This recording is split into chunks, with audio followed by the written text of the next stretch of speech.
diseminasi gitu ya, penyimpasan dari apa yang sudah saya peroleh di materi pendidikan calon guru penggerak. Dan harus saya sampaikan di sini, saya tidak bermaksud untuk menggurui teman-teman gitu ya. Kalau kira-kira ada yang bikin teman-teman penisirin, penasaran gitu, kita diskusikan. Oke. Materi yang ingin saya diseminasikan hari ini adalah berkenaan dengan pemahaman dan pengamalan penerapan budaya positif di sekolah melalui disiplin positif. Panjang. Pernah mendengar budaya positif itu merupakan suatu budaya gitu ya, sebagai hasil kolaborasi antara warga sekolah yang berupa kebiasaan-kebiasaan baik yang dilakukan terus-menerus, dan kemudian kebiasaan itu menjadi karakter, dan kalau karakter itu dilakukan secara terus-menerus juga, maka akan membentuk sebuah budaya positif. Unsur utama yang saya soroti hari ini, yang ingin saya diseminasikan hari ini berkenaan dengan budaya positif adalah mengenai disiplin positif. Disiplin positif. Disiplin yang positif. Apa itu disiplin positif? Disiplin positif itu disiplin yang terbentuk atas dasar motivasi intrinsik. Apa itu motivasi intrinsik, teman-teman? Motivasi yang datang dari dalam diri kita, gitu ya. Bukan karena lulus, bukan karena hubungan, bukan karena apa ya. Ya, di situ dijelaskan bahwa disiplin positif itu perilaku yang termotivasi dari dalam diri dengan tekad menjadi orang yang mereka inginkan. Itu yang melakukan disiplin itu yang mereka inginkan, yang menghargai diri sendiri sesuai dengan nilai kebajikan yang dipercaya. Ini hal baik. Ada seorang ahli gitu ya, namanya Diana Bose, yang menyampaikan bahwa pada dasarnya manusia berperilaku ini memiliki 3 motivasi. Bose, bukan Bose. Yang pertama, dia berperilaku yaitu untuk menghindari ketidaknyamanan dan menghargai diri sendiri dengan nilai-nilai yang mereka percaya. Jadi udah ada motivasi intrinsik ya. Dan yang inilah yang baik. Dan yang inilah yang disebut disiplin positif. Gitu ya. Jadi dia melakukan sesuatu karena menurut aku itu baik, jadi aku harus melakukannya. Gak peduli mau dihukum atau mau tidak dihukum, mau tidak dikasih imbalan juga, karena itu menurut aku baik buat aku, jadi aku lakukan. Itu maksud dari motivasi intrinsik. Dan kita sebagai pendidik itu ketika siswa itu tidak bisa membangun disiplin positif sendiri, maka kita sebagai guru wajib untuk mendisiplinkannya, tapi dengan cara yang merdeka. Ini sejalannya dengan kondusif, dengan merdeka. Sejalan dengan prinsip kurikulum merdeka itu kan pembelajaran yang berpihak kepada murid. Di mana Kejati Mataram selalu menekankan bahwa apapun yang perlakuan kita terhadap murid itu diusahakan berpihak kepadanya. Berpihak di sini bukan berarti kita mengikuti gitu, ngayomi gitu benar yang itu betul-betul gitu. Tapi kita berusaha untuk memenuhi kebutuhannya, memperhatikan psikologinya. Itulah Kejati Mataram. Oke, selanjutnya berkenaan dengan disiplin positif ini, ada teori yang digunakan, yaitu teori kontrol dari William Glasser. Berdasarkan slogan pembelajaran berpihak pada murid, kita menerapkan teori kontrol. Di mana diantaranya itu perbedaannya. Perlu dibaca? Tidak ya? Dibaca sedikit aja. Stimulus respon, realitas kebutuhan kita sama. Kita kadang berpikir kita sama murid itu kebutuhannya sama, padahal ternyata beda. Selanjutnya, semua orang melihat hal yang sama. Ternyata setiap orang memiliki gambaran berbeda tentang sesuatu. Selanjutnya, kita mencoba mengubah orang agar berpandangan sama dengan kita. Universitas di tengah ini saja, jadi kayak mau usul. Tidak bisa buruk dengan luar. Oh, jadi kita harus bersama memahami pandangan.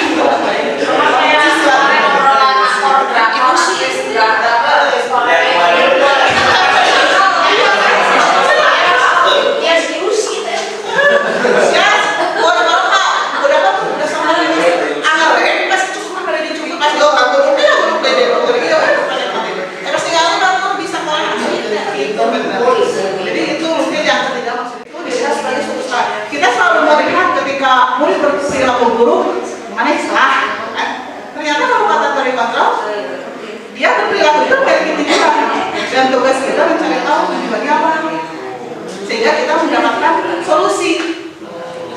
Cuma hanya sudah terus gitu kan. Jadi tujuan apa? Tujuannya apa nanti ada teorinya. Selanjutnya, orang lain bisa mengontrol saya, itu stimulus respon.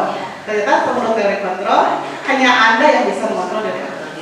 Mereka bisa lebih lagi, kamu kan pernah gini kan kayak terus kita.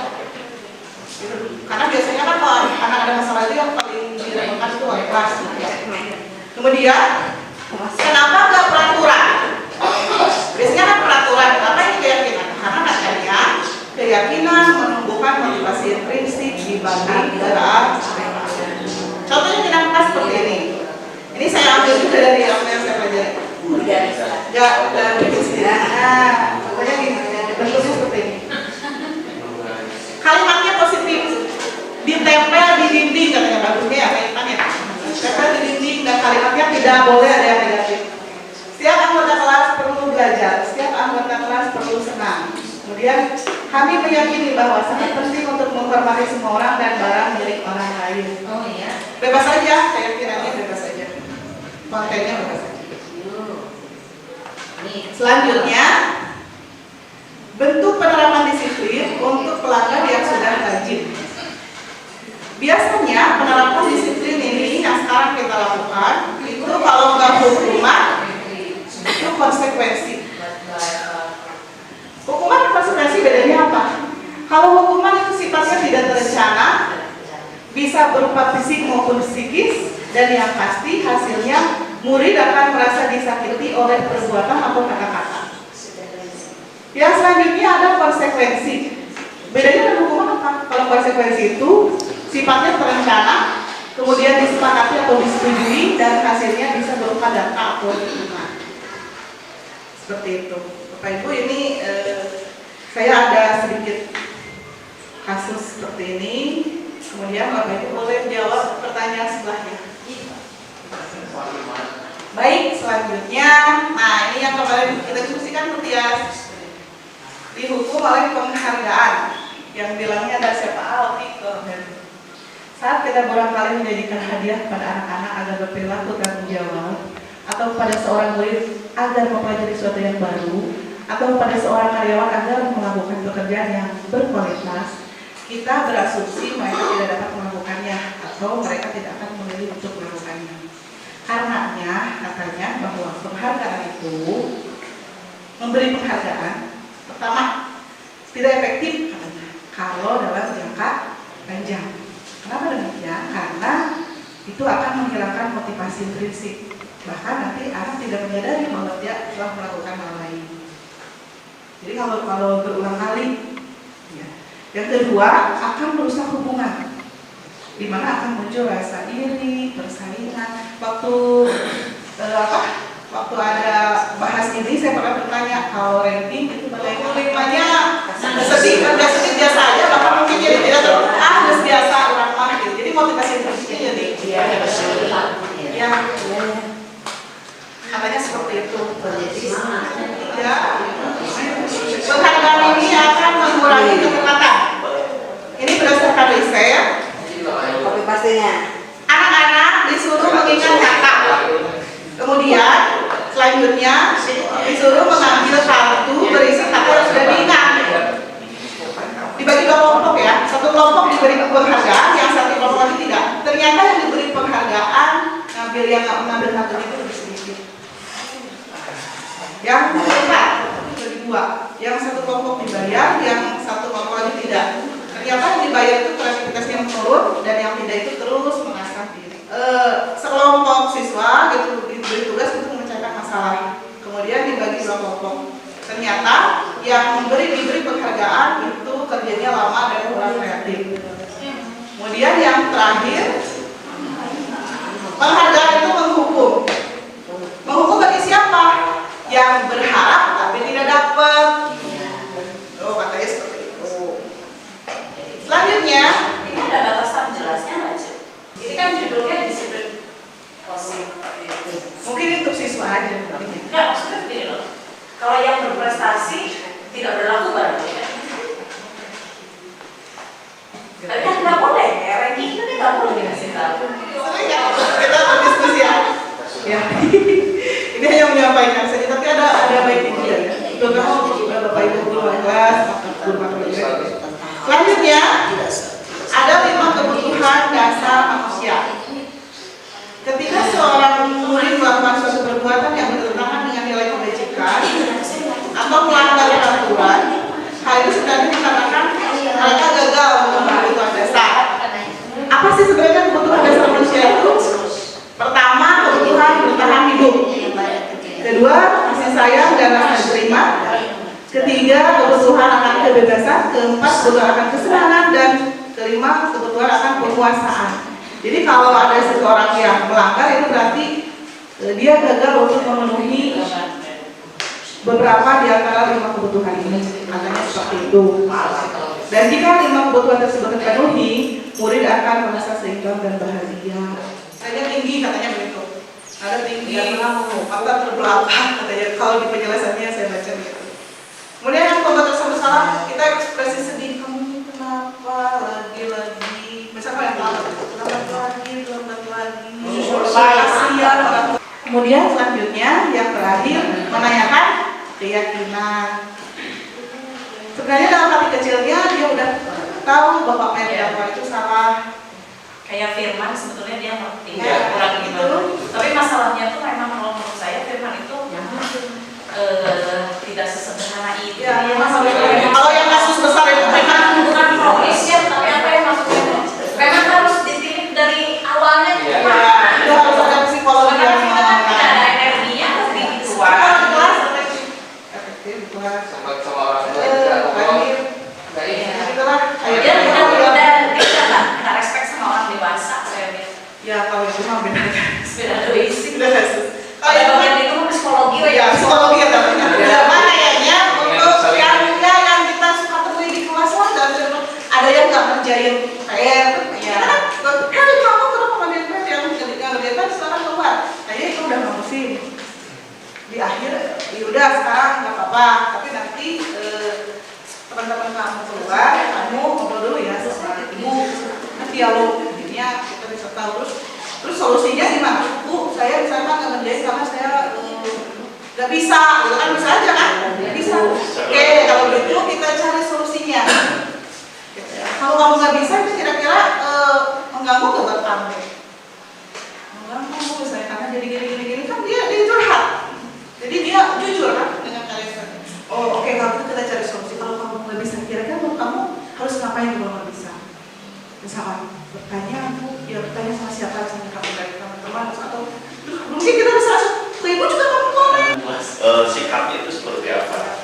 Itu yang permasalahannya. Terus yang harus kita diskusikan ke depan untuk mencapai tingkat disiplin itu kita harus punya juga macam apa sih regulasinya, klasifikasi dari setiap pelanggaran itu seperti apa, pelanggaran seperti apa, tingkatannya level itu seperti apa. Itu yang tentu barangkali untuk penanganan karena permasalahan di kita otomatis beda lah kalau kita rasakan antara penceturan sudah di lembur jadi kota itu beda ya beda di lembur itu bahkan lebih susah sebetulnya dibandingkan dengan tingkat rangkaian remaja itu.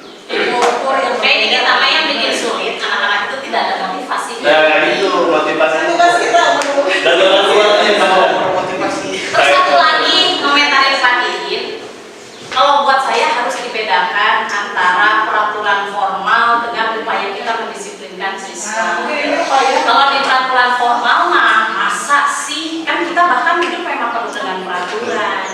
Kalau anak ayo we diwowoy kira aja. ngobrol ya. Ayo diajak ngobrol kita tidak ada energi sebanyak itu. Ya, tapi ya untuk teman-teman pada umumnya, jadi ini mungkin bisa kita terapkan di swasta. Bisa. Ya, ketika kita sudah lihat yang masalah-masalah ringan tadi yang seperti ini saya contohkan. Gitu ya, boleh dilanjut teman-teman? Boleh ya? Ya, kan orang yang berada di situ. Lanjutnya, terakhir, setelah apa yang dilakukan, guru dapat menanyakan pada anak-anak apa yang ingin mereka lakukan untuk memperbaiki situasi itu dan disinilah restitusi dapat dilakukan. Saya ada sedikit contoh nih. Proses penanganan restitusi